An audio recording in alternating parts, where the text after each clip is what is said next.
Oi pessoal, bom dia aí para todo mundo, como é que vocês estão? Estão bem? Espero que estejam todos bem.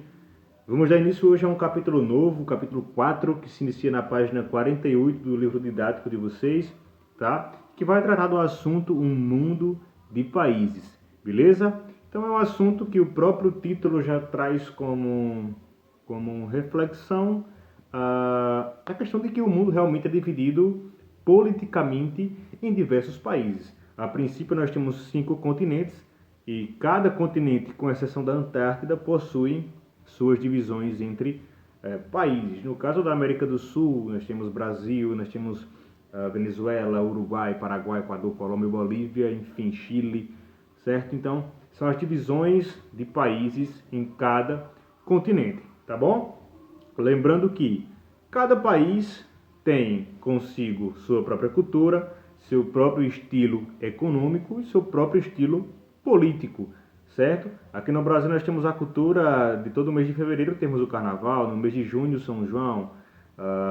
Exemplo, na Argentina eles têm a cultura do tango como dança principal. Aqui nós temos um gosto mais puxado para o forró, para o samba. Alguns são bem ecléticos, inclusive gostam de funk também.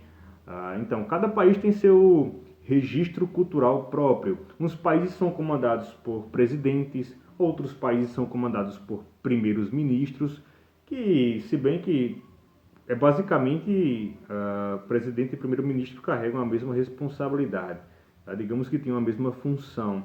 E a questão da economia, no nosso exemplo, nós temos como moeda principal o real. No caso do grupo dos países da Europa, tem como sua moeda principal o euro. Os Estados Unidos e outros países da América do Norte têm o dólar como moeda principal. E assim vai. Cada país tem sua própria identidade cultural, econômica e também política.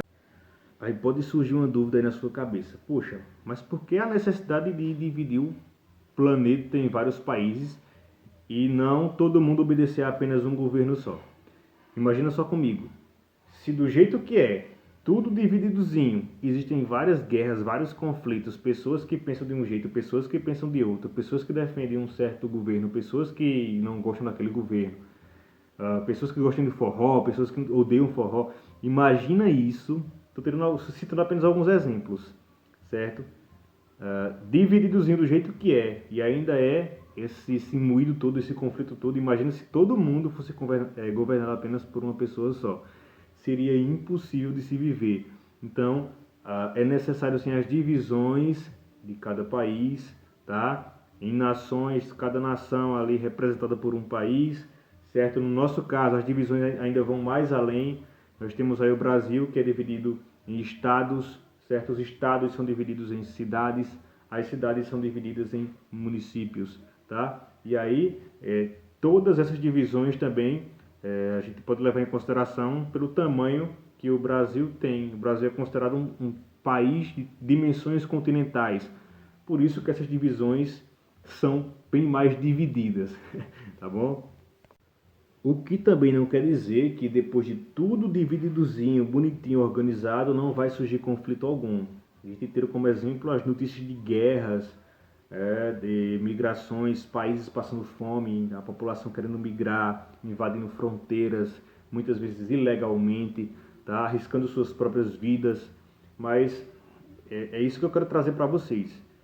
Se todos esses conflitos acontecem com tudo divididozinho, organizado do jeito que é, imagina se todo mundo fosse comandado por um governo só. O quão seria impossível de você expressar sua opinião, talvez. A bagunça que queria ser, não tem condições, porque o mundo engloba 5 continentes. Então é muito grande.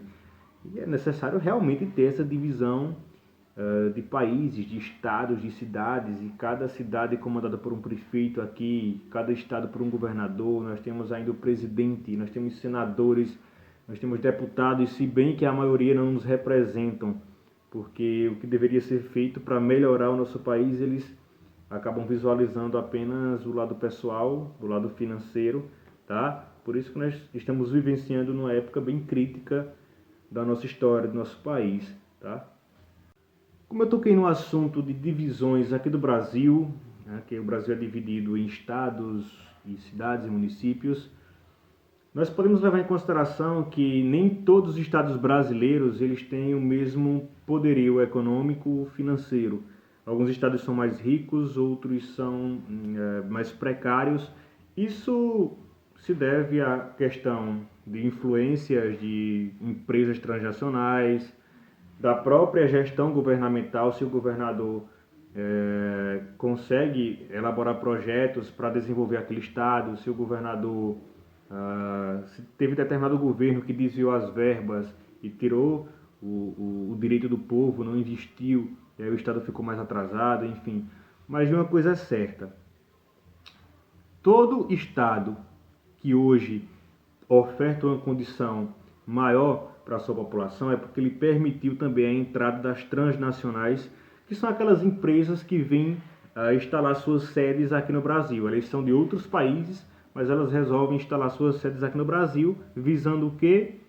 Não pagar tanto imposto para o Estado, já que ela estará ofertando emprego, é tipo uma linha de acordo que ela faz com cada governo, e aí ela vai visar o quê? Aqui ela vai conseguir comprar a matéria-prima para produzir o seu produto com um custo-benefício bem menor do que no seu país de origem. E ela vai manter o preço de venda da mesma faixa que ele vende lá no seu país de origem, ou seja, a margem de lucro das transnacionais aqui no nosso país é bem alta. Não só aqui, mas como ao redor do mundo. As transnacionais estão circulando, instalando suas filiais ao redor do mundo. Nós estamos em um bloco, em um momento capitalista. O mundo inteiro está praticamente aderindo ao estilo financeiro capitalista, tá? Que visa aí o capital de giro, o lucro financeiro, e necessita exatamente dessas grandes empresas para continuar aí mantendo o capital de giro em atividade ao redor do mundo. O sistema econômico capitalista, em pleno século XXI, traz consigo grandes pontos positivos de avanços tecnológicos do processo de globalização, mas se pararmos para pensar, também trouxe vários pontos negativos. As desigualdades sociais, países que sofrem com fome e à mercê de grandes doenças por não terem condições de manterem as necessidades básicas das suas populações em pleno século XXI. Em apoio a esses países mais frágeis, surgiram as ONGs, as organizações não governamentais, os grupos ecológicos, pacifistas e de direitos humanos, entre outros. São atores de menor porte do que as multinacionais, mas que se destacam por seu papel de representação ou expressão de grupos sociais nacionais ou internacionais. Eles abordam várias atividades como a política, a economia, a religião, a cultura, a cidadania e a ecologia, adquirindo importância dentro dos estados nas relações que elas desenvolvem. A atividade maior que é realizada através das ONGs é que elas tentam mudar ou influenciar a alternância do modo de governo, da relação econômica, das relações culturais em busca de beneficiar as classes mais pobres do mundo. Então, pessoal, nossa videoaula se encerra aqui. Espero que vocês tenham entendido o conceito, a necessidade, na verdade, do mundo ser dividido em países, tá? Os países, eles possuem seus próprios territórios que são delimitados por fronteiras. E é super normal que cada nação, que cada etnia, que cada país tenha os seus próprios costumes culturais, políticos e econômicos que vão ser únicos de cada um. Nenhum país vai ser igual ao outro, pode até ser semelhante, mas igual jamais, tá bom? Então a proposta do vídeo, da nossa videoaula, foi apenas uma introdução ao tema, tá? Tanto é que eu vou passar uma atividade para ser realizada no caderno, que enviarei através de fotos, vocês vão ver logo abaixo do vídeo essas fotos, certo? E também estarei alertando vocês quanto à questão do prazo de entrega, certo? Oriento ao pessoal que já está com o livro didático em casa a lerem o capítulo 4, porque próxima semana estaremos realizando uma videoaula um pouco mais aprofundada sobre o tema, para que possamos realizar a atividade do livro também, tá bom? Todos vocês, tchau, né? Um abraço e até o nosso próximo encontro.